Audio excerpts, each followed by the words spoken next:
Agora, nos próximos slides, nós vamos ver aí algumas imagens que demonstram para nós ali, de forma específica, alguns danos que você, como vistoriador, deve estar atento ao executar esses tipos de sinistros. Lembrem-se, os sinistros de danos elétricos, de vendaval e os de furto são os mais comuns nos ramos property, ok? Então vamos ver aí primeiro o sinistro de danos elétricos. Então nessas 6 imagens aqui, nós temos danos específicos em equipamentos que foram acometidos aí por variações de energia, descargas elétricas e causaram ali realmente danos que é impossível não vermos, identificarmos como ali danos de natureza elétrica. Vejam só, nessa primeira imagem nós temos aqui uma placa interna de uma central de cerca elétrica.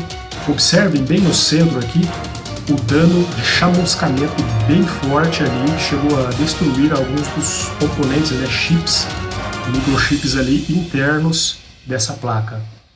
Na segunda imagem nós temos a imagem aí, uma fonte de uma PABX, e nós observamos, nesse aqui onde você está vendo aí o cursor do mouse, de forma bem clara que houve chamuscamento. Isso indica que houve até o princípio ali de alguma chama, com um curto-circuito muito forte que fez com que houve esse chamuscamento aqui na parte exterior dessa fonte. Na sequência nós temos ali um rotor, de um motor de portão eletrônico, e nós observamos aqui, o seu bobinado, que ele está realmente queimado, bem danificado mesmo. Nós vemos aqui o cobre que ele chegou no estado de estar realmente ali bem preto mesmo, bem queimado. Depois nós temos a outra imagem aí, um transformador, temos ali as bobinas de um transformador de energia. Observem só aqui a terceira bobina, ela chegou a estourar. Na segunda também nós vemos no princípio ali que ela está desmanchando. Tudo isso causado devido a uma oscilação de energia elétrica de forma brusca que aconteceu na rede elétrica onde esses equipamentos estavam instalados.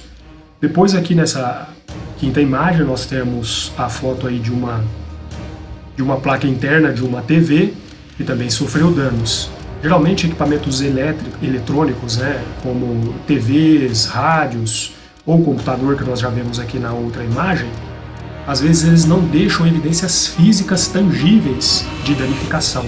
Você não consegue identificar. Então, como você, como vistoriador, deve se portar nesses aspectos?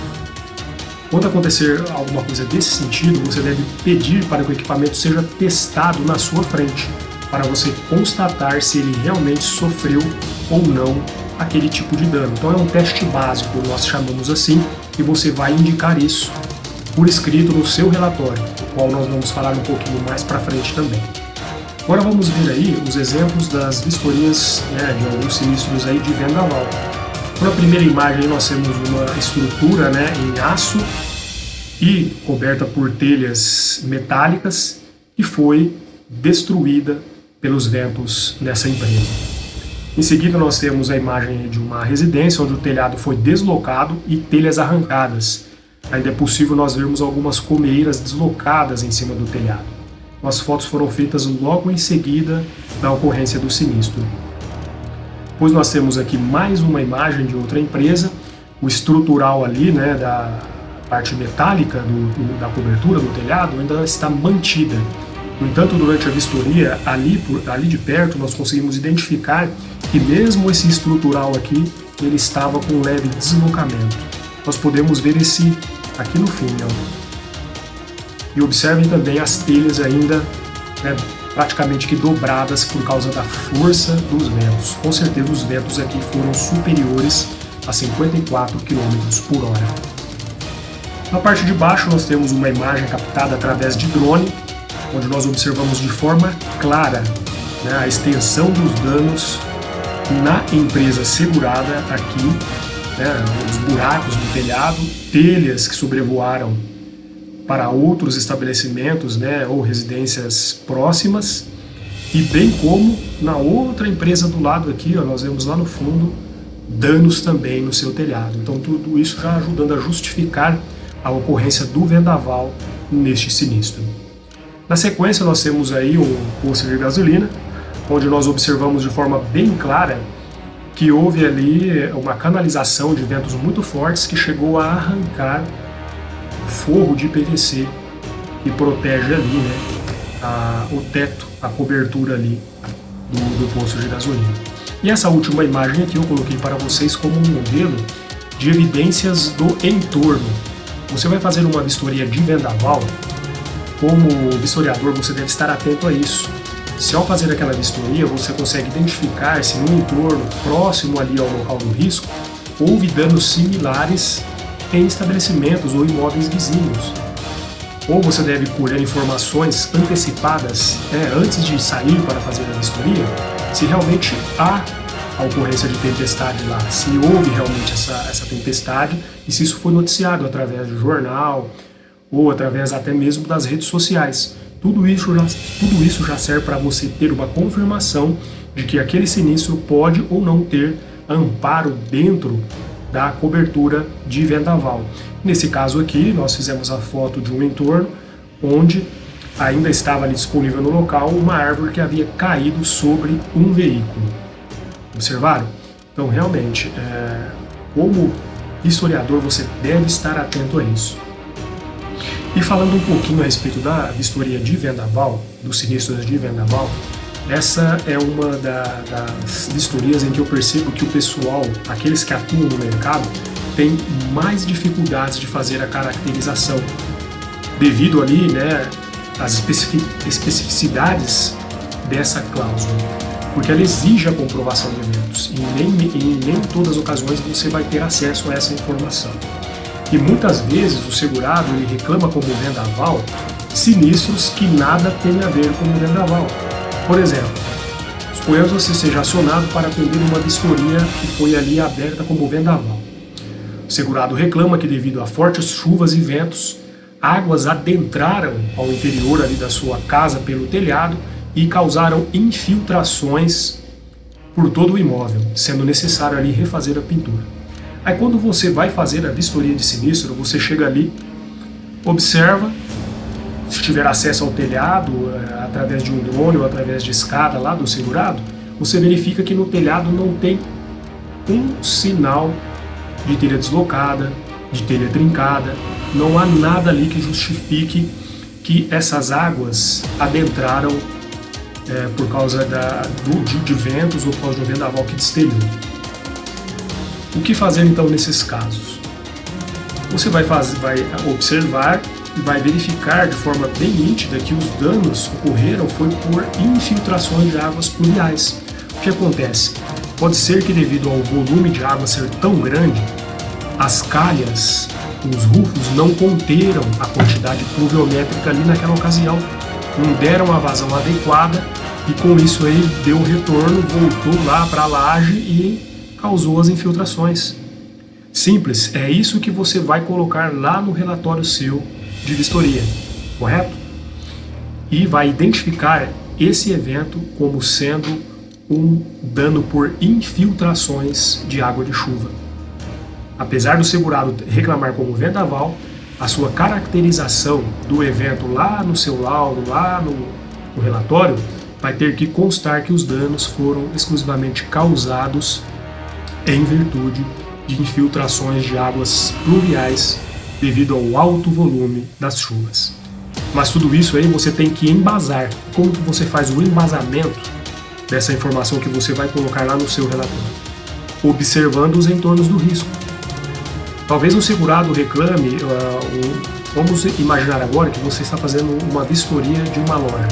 Ele reclama que devido a um forte vendaval, o letreiro da fachada da sua loja foi arrancado.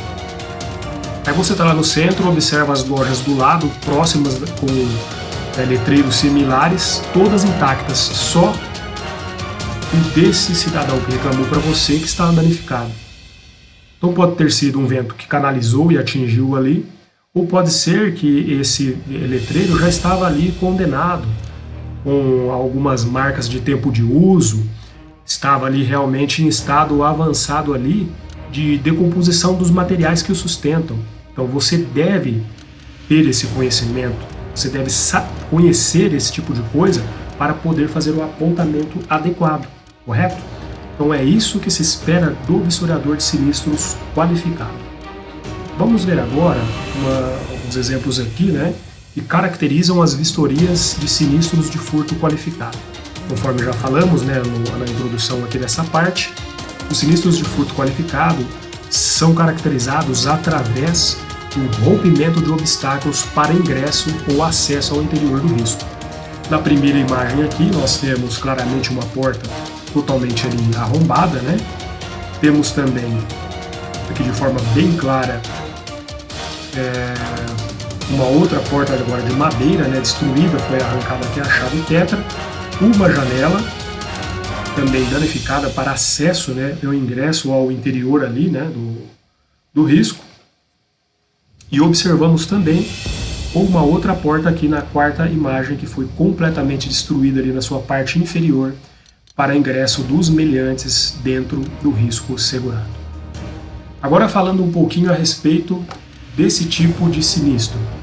Alguns detalhes que eu gostaria de passar para você que já é vistoriador ou para você que se tornará um vistoriador dentro em breve. Você deve ficar atento para confirmar se o arrombamento reclamado aconteceu de fato de fora para dentro da casa.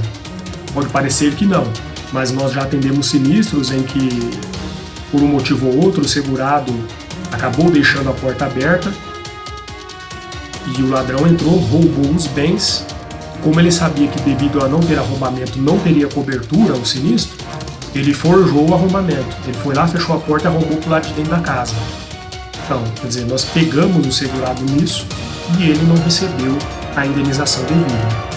Então foi bem orientado ali por aqueles que estavam ali por detrás, né, com relação ali ao seu seguro. Eu falando assim no português bem claro mesmo, né, faltou uma orientação específica para que ele pudesse tentar cometer uma burla contra a seguradora. E isso não foi possível e nós determinamos em vistoria. Um outro aspecto interessante que você deve ficar atento é quando há essa reclamação de furto qualificado. Suponhamos que o meliante ele arrombe o portão da garagem, portão social, entra lá no terreno da residência, caminha até a porta da sala ou a janela e ambos estão abertos. Será que esse sinistro teria cobertura técnica? Bom, para algumas seguradoras não, para outras sim. Se formos levar em conta o Código Civil, o Código das Leis Brasileiras, seria um sinistro coberto. Mas, de acordo com as garantias, as coberturas contratadas em apólice nas condições gerais de várias seguradoras, não. Porque os meios de acesso principal ao risco segurado estavam abertos, estavam ali dando fácil acesso ao meliante. Agora, se fosse ao contrário, o portão tivesse sido esquecido aberto, a janela fechada e a porta também, e esses dois tivessem sido arrombados, o sinistro teria cobertura normalmente, sem problema algum. Então são algumas nuances que algumas seguradoras pode ser assim e outras não. E para você entender disso, você tem que ser um vistoriador qualificado, certo?